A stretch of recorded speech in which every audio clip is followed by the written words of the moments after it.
Hello everyone, my name is Edmund from class 9C and today I'm going to present to you guys two Indonesian fairy tales. One fine day an old mean man was fishing and fishing on his favorite lake and catching nearly a thing. Finally he gave up and walked back along the shore to his fishing shack. When he got close to the front door he saw it was open. Being of a suspicious nature, he walked to the door quietly and looked inside. There was a big black bear. It was just pulling the cork off his molasses jug with its teeth.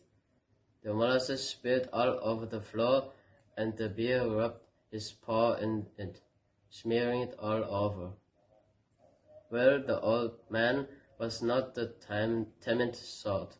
He went to the back of the shack, put his head in the window and gave a loud yell. The bear jumped and ran out of the door. It was running strangely. The old man saw the bear was holding up the foot covered in molasses so it wouldn't get dirty. The bear ran to the lake shore. Standing on his hind legs, it held up its paw full of molasses. Soon all the flies and bugs and mosquitoes were swarming all over the sticky sweet paw. The bear waded into the water with his sticky paw full of bugs. It held the paw out of the water. Suddenly a big trout came jumping out of the water, trying to get to the flies. The bear gave it a swat and it flew to the shore and flopped there. Then another fish jumped into the air after the flies, followed swiftly by another.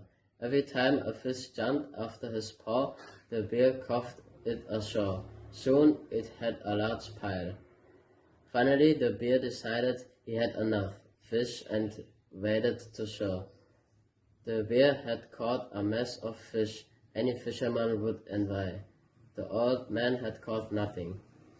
He watched the bear eat half a dozen trout, his stomach rumbling. All he had for dinner was some bread and what was left of the molasses. Finally, the bear paused in his eating and looked over to the bushes, where the old man was hidden. The bear stood up and laid the remaining fish in a row. Then it walked away up to the shore. It kept looking back at the bushes where the old man stood. The old man crept out of the bushes and down the shore. Sure enough, the bear had left 6 large trout for him. He looked over at the bear. It was standing at the edge of the wood watching. "Thanks a lot," the old man called the bear. The bear waved the now clean paw at the old man and disappeared into the thicket. "Well," said the old man, "that's the first time a bear has ever paid me for my molasses." The old man never hunted bears again.